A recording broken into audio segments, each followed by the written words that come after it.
Day one of the 2011 Ironworker Impact Labor Management Conference saw a packed house greet the new labor co-chair, Ironworker General President Walter Wise. In fact, his first major address as GP, Wise paid tribute to the assembly, acknowledging the success we've been able to achieve even in these tough times. As you look around the room, the one thing we have in common is that we have survived perhaps the greatest construction depression in our lifetime. And for many of our members and some contractors, their first experience. We have emerged from the past 2.5 years with our journeyman membership at 2006 levels, having replaced more than 12,000 retiring journeymen with new graduating apprentices. We have more apprentices today than we did at that time, and our contractor base is sound and intact. Our members have responded in record numbers with journeyman upgrading to increase the skills and credentials, and we are prepared to make the road to recovery our highway to a better future. While saluting past accomplishments, President Wise went on the record, issuing a challenge for the years ahead.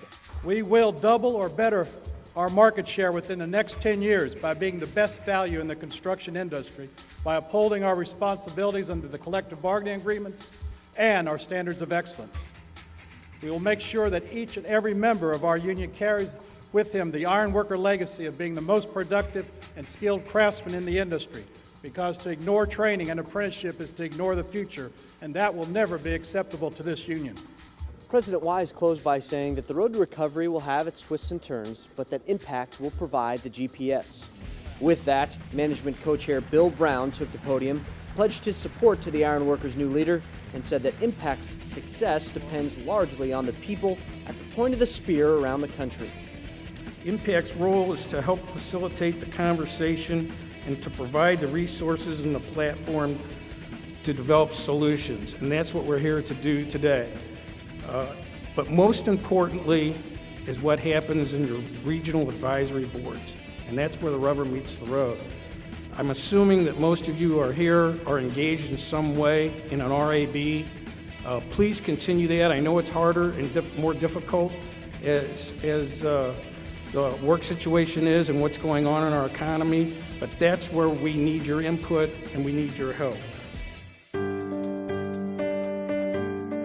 A great heartwarming moment then followed when President Emeritus Joe Hunt was on the receiving end of a standing ovation.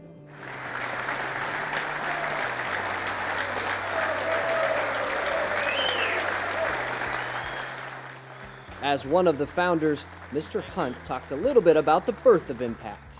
When I looked at the iron workers and our contractors, I saw a team.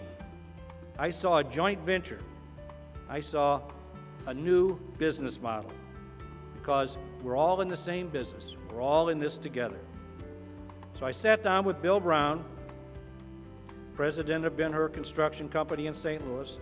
I had known Bill and his father, John Brown, for many years. In fact, they even wrote a few paychecks for me when I used to work for them, and one time I think they gave me 2. I wasn't expecting, but I did. I worked for them. Actually ran a little work for them. So I've known Bill, and I trusted Bill, and I respected Bill, and I knew his knowledge and love for our industry. And over the course of many meetings, we formed an outline and a structure for a new labor management group. We didn't have a name for it back then, but it became Impact, the Ironworkers Management Progressive Action Cooperative Trust. As I stepped down as General President and Impact Co-Chair, I just want to say one thing, 2 things. It has been my honor to have the privilege to serve our members in our industry, and I wish you all a long, safe, rewarding career as ironworkers and ironworker contractors, and God bless you, and God bless the ironworkers. Thank you for the opportunity.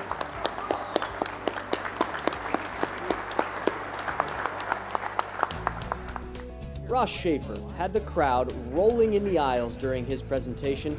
Oh, turn around, look who's laughing at that joke. Among the videos and laughs, though, he had an important message to relate. If you don't adapt to your customer, they'll find someone else who does. We caught up with Ross before he hit the stage. There are some people in this industry that have, they're not thinking that it's 2011.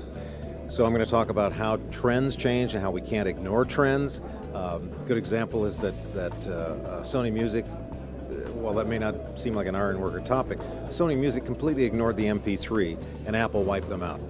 So there are other trends that are happening that may not be paying attention to, that they've got, especially when it comes to hiring young people, to attract young people into this profession. You've got to talk to them on their level. The labor management panel, moderated by Kevin Hilton, touched on lots of issues: safety, productivity. But the most intriguing question posed to the panel: put yourself in the shoes of a business manager if you're a contractor, or vice versa. What would you do to help the union ironworking industry? What if you were business manager of Ironworker Local, USA, Canada? You're coming out, you're on the road to recovery, we're still out of the dark. If you could go in there and be a benevolent dictator and change things, what would you change? First thing is diversify. There's too many contractors that have like tunnel vision of we're going to bid this scope of work and stay away from this. We don't know enough about it. We've got, we have the people that can do the other work, and if the contractors would come to us and say, hey, I want to look into this area or that area, we would get them the qualified people. As a business manager, there were two things that I said that I would do, and the first thing is to reduce waste in contracts. A lot of the collective bargaining agreements that we work under with the iron workers have a lot of language in there that requires us to pay 2 hours here and 4 hours there, and it's all onboarding really before the job gets done. It's all non-productive work, and so we have to figure as union contractors a lot of time and money into a project, into a bid, to accommodate all of those or to afford all of those extras. And so rather than trying to take it out of wages and fringes, which is what we normally negotiate, wages and fringes, I'd rather see us negotiating away the waste that's built into the contracts. The second thing that I said, if I was a business manager, I would go back into the facilities where union contractors used to work and look for opportunities to expand maintenance business, because every maintenance job will eventually produce a large construction job. The plant will burn down, the plant will need to be retrofitted, environmental conditions will change, something will happen, that plant will have to have a large project, and if you're there on the maintenance, you'll be there for the construction. Why do you think it's important for labor and management to get together at things like this, to kind of hear from each other? Or I think most of our conversations are when we're in the middle of business. We're either negotiating bargaining agreements, we're looking at specific projects, we're having trustee meetings, and so it's always under the precept of business. Taking people out of their offices, taking people away from the daily grind really gives them an opportunity to have the exchange before the business need arises. Not on the 11 o'clock hour, but rather a few minutes later, the political jump ball was thrown in the Great Hall, during which Ed Gillespie and Terry McAuliffe debated for possession. While neither side won, both emerged uninjured.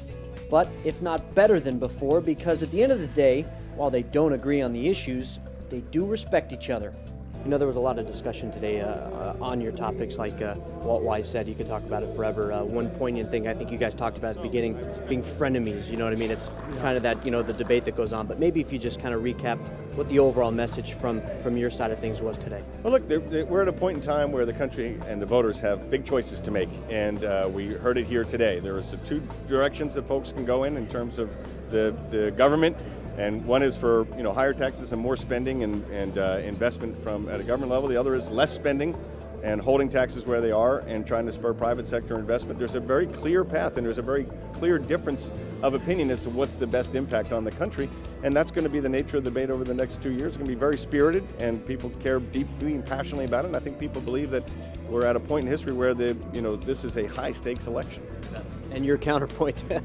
No, I'd say, listen, fiscal responsibility is something the Democrats are the most proud of. You look what Bill Clinton did, 4 balanced budgets, surpluses, which we hadn't seen in 30 years. Ronald Reagan increased our deficit, as you know, 186%.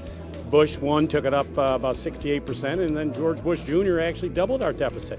It's the Democrats who are the ones that are fiscally responsible, but what President Obama's trying to do is invest for our future, create jobs, new technologies, infrastructure. For the folks in this room, we got to be fixing our bridges, we should be building nuclear plants, we got to invest for our future. I worry about nations like China and India who are going to be stealing the technologies of the future, which are jobs for our children. That's what I think the debate should be. The afternoon saw a full lineup of breakout sessions, highlighted by an annual Contractors Town Hall. Part of the building blocks of cooperation with ironworkers and their contractors is really based on an open communication forum where contractors such as yourself can voice your opinions and be heard, and get an answer from the leadership.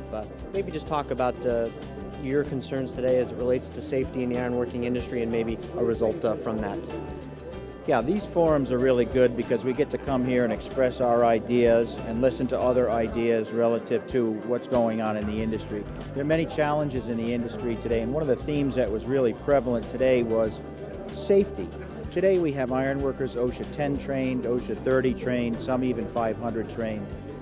But on the same token, the OSHA 10 training is a requisite for most jurisdictions, which isn't all that difficult. You sit in the class for 10 hours and it's good training.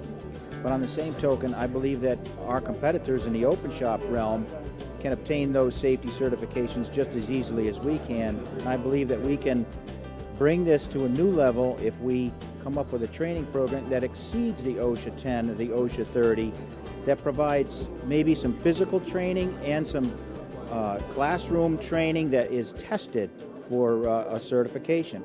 I thought it was very productive. I thought it offered an opportunity to have candid discussion, to question and try and provide solutions for some of the problems that we encounter on an everyday basis, but don't always necessarily have the opportunity or forum to bring up.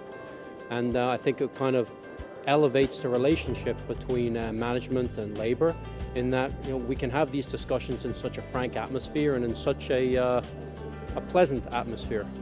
Eric, just your thoughts on today's meeting, how you think it went, and why this is an important event to have. Well, it's important to open dialogue with the employers where they feel comfortable speaking with the international on what our policies are, so it can help them gain more market share, and it helps us gain more market share. Following the town hall, a panel discussion entitled Leaner But Not Meaner Drug Testing. We've launched a revised national drug testing program. We got off to a great start, but it's time to let the program evolve, and it's gotten to the point where we want to tweak a little bit, make it more salient, more user-friendly. It's fair to say that today was both very educational and informative, a full day of meetings that we reported on, but our work here is not done yet. Up next, a schedule for day 2.